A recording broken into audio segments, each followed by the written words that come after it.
Let's turn our attention to something which I think if you've got young people in your family, you might find intriguing. The idea that maybe they shouldn't be taking their smartphones into school, and calls for basically children under the age of 14 to not have smartphones, but in school in particular. It's a campaign which has been led by Smartphone Free Childhood, a movement offering support to parents that are trying to keep their children off mobile devices. I wonder how you get on with it in your family. According to the government, they show that 97% of 12-year-olds currently own a phone. That's a lot, isn't it? Now, in Ascot, one school has successfully ditched phones and locks them away in magnetic pouches during the day. Helen Simpson is the head of St George's, or is a deputy head of St George's. Sorry, I gave you a job boost there, Helen. Thank you for coming on and talking to us a little bit about this. How have you managed to do this? So the children, they walk into school and immediately have phones hoiked away from them, do they? Well, no, the pupils obviously travel into school in lots of different ways. Some are on buses, some come in cars.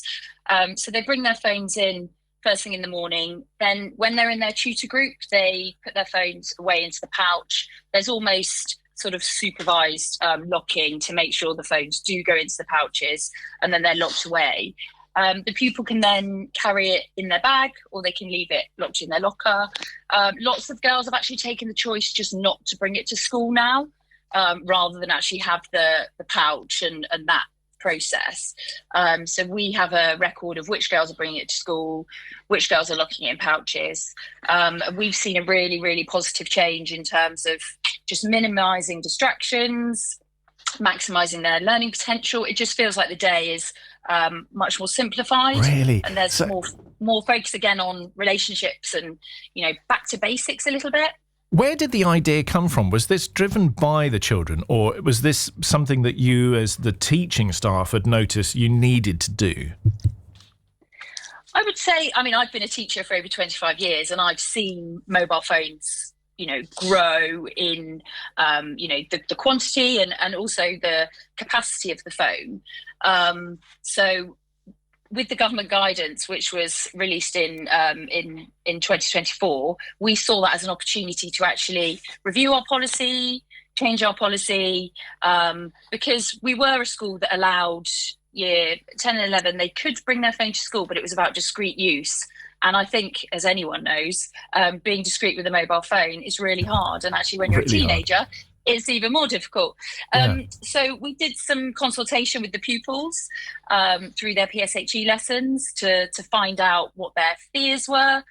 Some of the girls were really excited because they thought they could decorate the pouches, which they can. Some of the older girls were a bit more sceptical, but we listened carefully to some of their feedback. So, for example, one of the concessions we made, the girls can go up to the high street once a week. So we decided that actually, if they are going to the high street, lots of them will use Apple Pay or something similar. So we allow them to unlock their pouch. They go to reception, it gets unlocked. They go to the high street, they can use it during that time. And then when they come back to school and they sign back in, the pouch is re-logged. It's really fascinating because, of course, smartphones, as you said, they're more and more powerful. And in fact, actually, they're more and more, everything you do in life requires you to have one around. So actually, maybe a little bit of it, do you try and educate them in how to use these things safely? Yeah, that statistic that you said was really interesting about the number of 12-year-olds. What we tend to find is often pupils who are just starting with us in year 7, it will be their first time they've had a mobile phone. It's a big responsibility to have a mobile phone. But in terms of the education, how much are they actually getting before they're given the phone? So, yes, very much part of it is educating. We always have done that.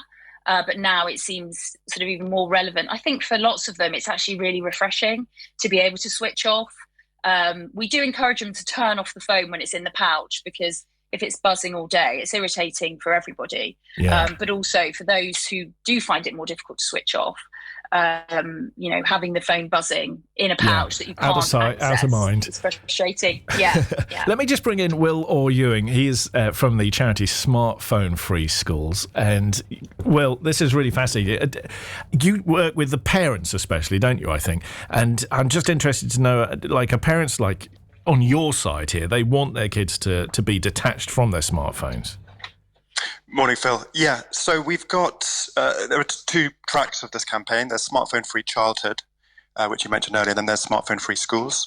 Smartphone-free schools is more speaking to school leaders, and then the smartphone-free childhood, more talking to the parents. But as you say, parents are really keen on getting further support on this. They find it very hard when their child is coming up towards year 7 to basically choose between either giving their child, their 10 or 11-year-old, a kind of supercomputer with access to absolutely everything on it, good and bad, or socially ostracizing their child by not giving them one. And it's it's a real bind.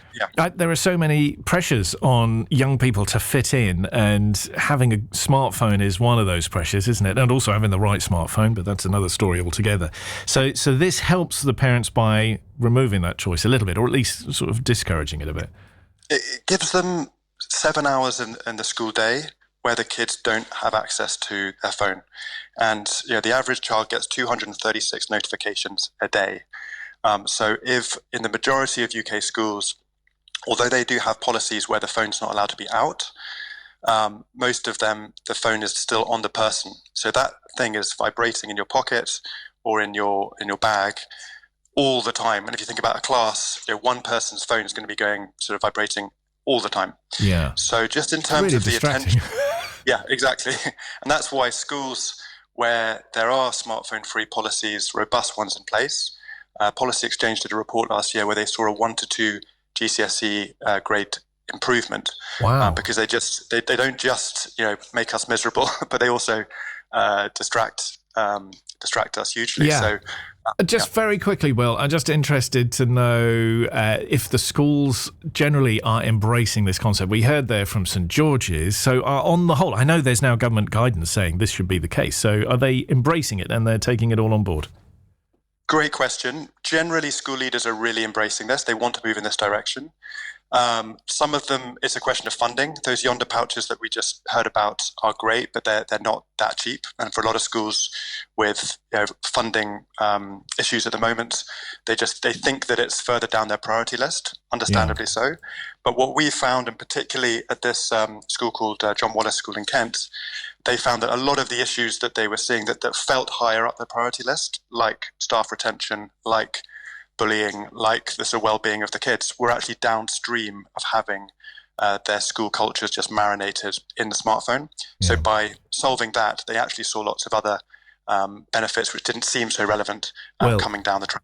Really fascinating conversation. Thank you so much for coming on and explaining to us. Will Orr-Ewing from Smartphone Free Schools, and Helen Simpson, Deputy Head of St George's as well. Interested to hear what your thoughts are. Have you tackled your kids or grandkids, and how have they coped not having their smartphone during school